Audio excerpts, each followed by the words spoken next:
আমার নিজের মায়ের পেটের ভাইটা অনেক সময় দেনাদায়ক থাকে, আমি পারি যদ্দূর পারি চেষ্টা করি। আমি যদি চাই যে তাকে আমি ফাউন্ডেশন একটা ফান্ড দিয়ে ভাসাই দিব, এই চাওয়ার ক্ষমতা আমার নাই, আমার হাত পা বাঁধা, এই ক্ষমতা আমার নাই। আমরা চাইলে অনেক কিছু করতে পারি না, কারণ আল্লাহর কাছে আমাদের জবাবদিহিতা আছে। মানুষ আমাকে আমার এলাকা দেওয়ার জন্য দেয় নাই, প্রত্যেকেরই এলাকাতে গরিব দুঃখী আছে, সে আমার কাছে কেন দিয়েছে? সবচেয়ে উপযুক্ত লোকটা বের করার জন্য আমার সাধ্যের শেষটুকু পর্যন্ত চেষ্টা করা, এটাই আমার দায়িত্ব, এই জন্য সে আমার কাছে দিয়েছে। আপনি নাখোশ হলেও কিছু আসবে যাবে না। আমার আব্বাজান রহমতুল্লাহ আলাই বেঁচে থাকতে আমাকে প্রায় বলতেন, বাবা এলাকার অমুক আছে তমুক আছে, আমার সাধ্য অনুযায়ী দেন 2000 5000, আমি যেটা পারি গরিব মানুষ হিসাবে দিতে পারি। কিন্তু আপনি এটা আশা করেন না যে মানুষের দানের টাকা আমি এলাকা কাউকে দিয়ে দিব, কারণ এটা আমার এলাকার জন্য। হ্যাঁ, এলাকা যদি নিডি হয়, অন্য 10 জন পেলে সে অবশ্যই পাবে, কিন্তু এলাকা হিসেবে কোনো প্রায়োরিটি পাওয়ার কোনো অধিকার নেই। তো আমার এলাকার যারা আছেন আলেম ওলামা, তারা অনেকে আমার উপরে খুব নাখোশ এই জন্য যে আমি অন্যান্য এলাকায় গিয়েছি, নিজের এলাকায় যাইতে পারি নাই। আবার আমার এলাকাতেও বন্যা হয়েছে, কিন্তু সেই হিসাবে তাদের এক্সপেকটেশন অনুযায়ী ত্রাণ যায় নাই। ভাবখানা এমন যে আমি গেলে সবাই আমাকে ধরবে, তো সবাই ধরার আগে আমি নিজে ধরা দিলাম।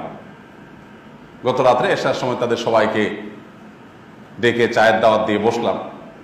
এরপরে ওনাদেরকে, সম্মানিত ব্যক্তিবর্গ, ওনাদেরকে আমি আমার কথাটা বললাম যে দেখেন, আমার যদি বাপের টাকা হইতো বা আমার পকেটের টাকা হইতো, তাহলে সবার আগে আমি আমার এলাকা এবং আমার ভাই ব্রাদার আত্মীয় স্বজন তাদেরকে আমি প্রায়োরিটি দিতাম, কারণ এটাই ইসলাম নির্দেশ করে যে ইবদা বিমান তাউল, আমার নিকট আত্মীয় যারা আছে তাদের থেকে আমি শুরু করব, এরপর অন্যদিকে যাব, এটা ইসলাম বলে। বাট টাকাটা যখন মানুষের, অন্যের, তখন সেখানে আমি আমার এলাকাকে প্রায়োরিটি দিয়ে কাজ করব, এটার নামই হলো দুর্নীতি, এটার নামই হলো অবিচার। আমাদের সমাজে বিচার আর অবিচারকে পার্থক্য করবার মতো শক্তি মানুষের মধ্যে নাই, এটা হারিয়ে গেছে। আপনারা দেখবেন কোন মন্ত্রী যিনি গোটা দেশের জন্য দায়িত্বশীল হন, একজন সচিব কোন একটা মন্ত্রণালয়ের দায়িত্বে আছেন, তিনি ওই মন্ত্রণালয়ের সচিব হিসাবে গোটা দেশের মানুষের জন্য তিনি কাজ করবেন, এবং এখানে কোনো ভেদাভেদ তার করার কথা না। কিন্তু এরপরও কোনো এলাকায় যদি আপনি যান, মন্ত্রী সাহেবের এলাকার রাস্তাঘাটগুলো খুব ভালো, অনেক উন্নয়নমূলক কাজ করেছেন। কোন সচিব সাহেবের গ্রামে গেছেন, মাশাআল্লাহ, সচিবের গ্রামে গিয়ে আপনি বলছেন মাশাআল্লাহ উনি এলাকাতে অনেক কিছু করেছেন। এই জিনিসটাকে আমরা সবাই অ্যাপ্রিসিয়েট করি। এটাকে অ্যাপ্রিসিয়েট করার মতো না ভৎসনা করার মতো? আপনারা ধরে ফেলছেন কাহিনীটা, ভৎসনা করার মতো। কেন ভৎসনা করার মতো? কারণ রাষ্ট্রের যে দায়িত্ব তার কাঁধে দেওয়া হয়েছে, এটা তার এলাকার জন্য দেওয়া হয়নি মন্ত্রী সাহেবকে। হ্যাঁ, কোনো মানুষ সংসদ সদস্য, কোনো মানুষ চেয়ারম্যান, মেম্বার, তাহলে তার নির্দিষ্ট গণ্ডি আছে দায়িত্বের, তিনি ওই পুরো এলাকাতে কাজ করবেন। কিন্তু সে এমপি সাহেবও যদি নিজের গ্রামকে একেবারে স্বর্ণের থালে পরিণত করেন আর আশেপাশের গ্রামগুলোকে যদি নর্দমা পরিণত করেন, তাহলে সেক্ষেত্রে তিনি কি ভালো কাজ করেছেন না দুর্নীতি করেছেন?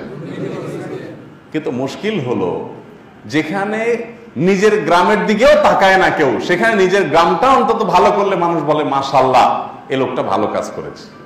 ব্যাপারটা এরকম যে ঘুষ খেয়েও কাজ করে না, এখন ঘুষ খেয়ে যে কাজ করে তাকে সবাই বলে লোকটার ঈমান আছে,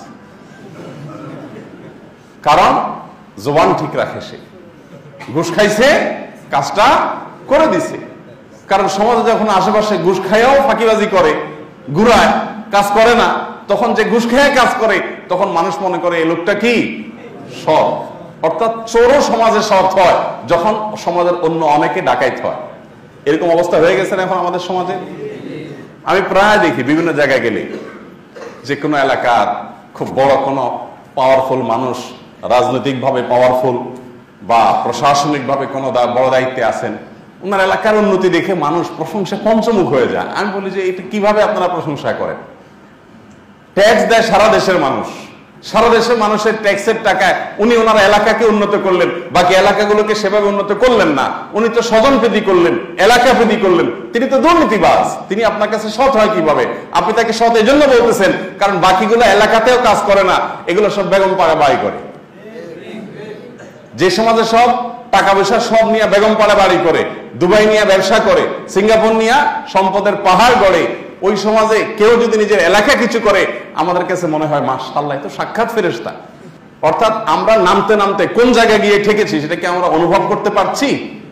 আল্লাহ রাব্বুল আলামিন আমাদের সবাইকে আমানতের দায়িত্ব সম্পর্কে সচেতন হওয়ার, দায়িত্ববান হওয়ার তৌফিক দান করুন।